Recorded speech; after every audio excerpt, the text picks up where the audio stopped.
It's time now for a look at the latest in local news. In the news, the annual Wayne County Chamber of Commerce's Legacy Dinner is scheduled for this afternoon at 6 p.m. at the barn at Live Oak Ranch on Lanesbridge Road. It's a semi-formal attire event. It's a sold-out event this evening. Several awards will be handed out, including Ambassador of the Year, Business Leader of the Year Award, Excellence in Agriculture Award, and the Distinguished Service Award. All that this afternoon. Also, the annual passing of the gavel from current President Mark Watson to incoming President Kristen Groover. WIFO film will be on hand. We'll have the announcement tomorrow of all the award winners on Friday's newscast. City of Scriven inviting everyone to this weekend's Independence Day celebration, and the activities begin Friday night at the Scriven Fire Department. So local band Second Chance will perform from 8 to 10 p.m.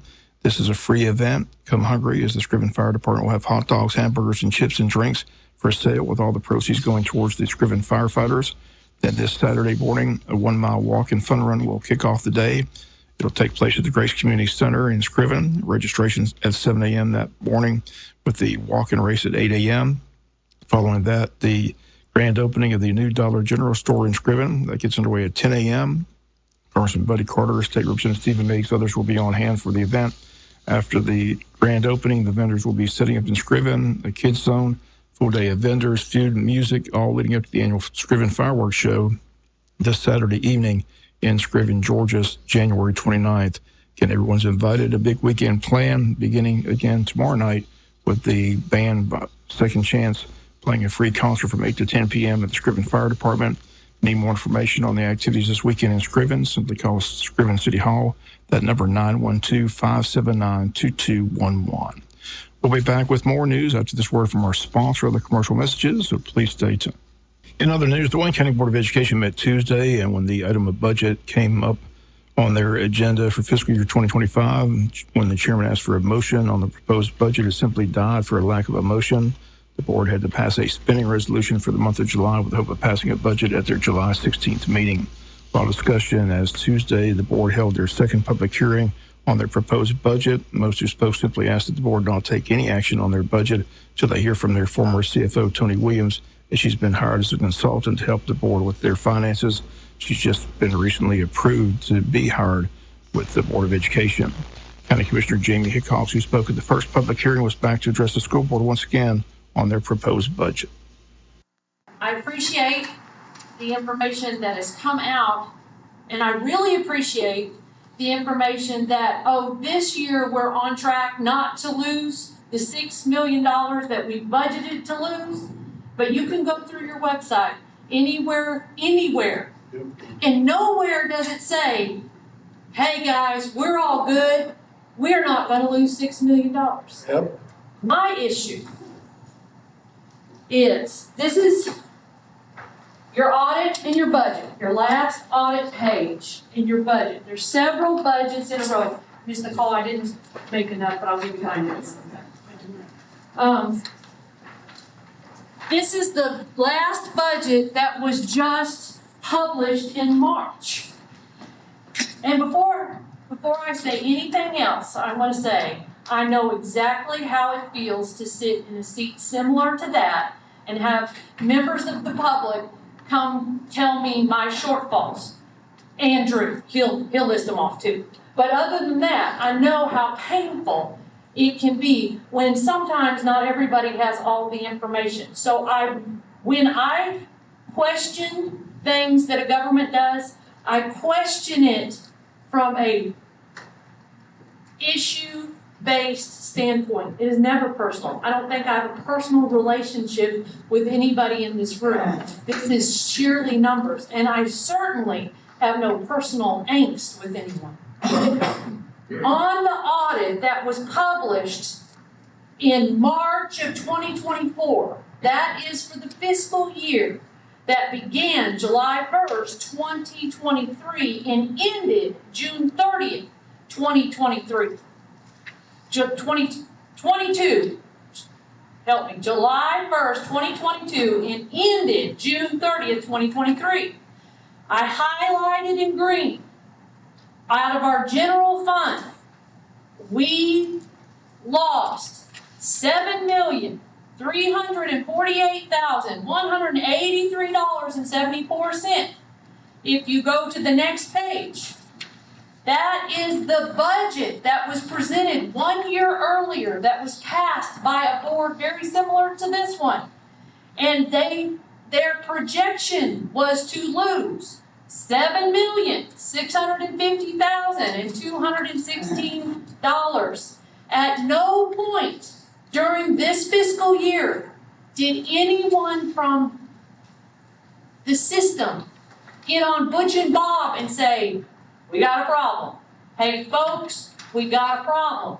But what the school board did do was in this year raised people's taxes. Once again, those comments of County Commissioner Jamie Hickox at the public hearing Tuesday on the proposed budget. Once again, no action was taken on the budget. Instead of spending resolution passed by the board. Board member Todd Wise during the meeting asked about the CARES Act money in which the school system received $21 million over a 3-year period. Here was that conversation between he and the CFO, R.J. Aldridge. We had $1.5 million, give or take, on the first one. The second one, I believe, was around 6.2. And the third one was like 13.9, give or take. So whatever those three numbers Around combined. 21 million. Right. So on your first round, there is no restrictions on how you spend that CARES Act money. I pulled the law up. It says you do whatever you want to with it. It was very free, but the next two were. Very. It was vague. The very first one was vague, but it was the smallest amount that we got too. And I'm sitting here quiet, and thank you for everybody. I'm trying not to get to it because I want everybody to have a chance to speak. The way I look at it, if you've got 12 million, and I take 6 million out this year, that gives me 6 million. I take 6 million out next year, that gives me 0. I'm operating on a 0 fund balance for no rainy days. How am I going to make that money back up? Sins of the past. In 2026, 2027, 2028, the millage rate's going to have to go up to 18 to 20 mills in order for these taxpayers to have to make up for what we did wrong. That's in a nutshell.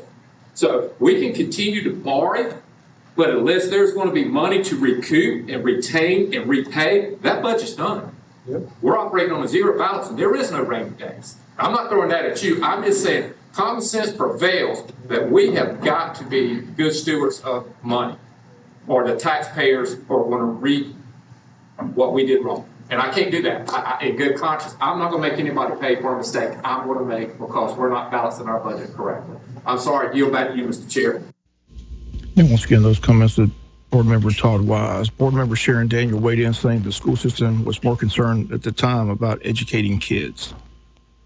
Trying to make sure that in the event that we had to go a full year or however long, like you said, which there was a time we went about 3 weeks, 4 weeks, we went virtual, that our kids had the ability to still receive an education. And that was our main priority, was receiving an education, not building a football stadium, not building, doing something to the basketball court or whatever.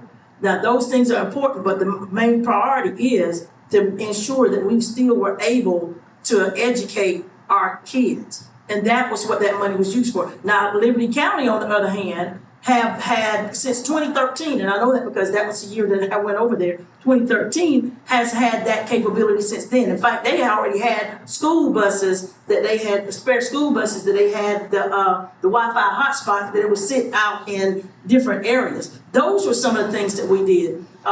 They put a hotspot out at one of the volunteer fire departments and those type of things so that our kids would have that ability to still receive an education, even though they didn't have that connectivity in their home. So we were looking primarily, and I was on the board. Dr. J. Brinson led us through that. And we were just trying to make sure that our kids were taken care of and they were getting things that were provided and needed. It was a new frontier. And I pushed that because I felt like and I knew that our kids needed that opportunity to get an education, regardless of whether we're in the building or out of the building. And once again, those comments to Board Member Sharon Daniel, again, all that discussed Tuesday at the board meeting. Once again, the budget on hold until the month of July meeting, except for July 16th. Also, there was no action taken on the ag facility or the ROTC building. Both those items on the agenda, but tabled as well. We'll be back with some final news notes after this word from our sponsor, the commercial messages, so please stay tuned. Final note to the news, city pool's been open for a week, but today the city of Jesup invited everyone to the official ribbon cutting and grand opening, and that's taking place this morning at 11:30 at the Craig Williams Recreation Pool. Sheriff Chuck Mosley says the investigation of the death of 8-year-old Noah Bush should be completed soon. Today marks 6 weeks since the boy passed away back on May 16th of this year. WIFO-FM continues to follow that story as it develops. They state they're still waiting on some results from the GBI crime lab. As soon as they receive those results, we should be hearing from the sheriff and the DA, hopefully some answers for the family and the community as to what actually happened on that fateful day, sudden death of an 8-year-old child. That'll do it for the latest in local news. Sports comes your way in a few minutes. Bob Morgan saying have a great day.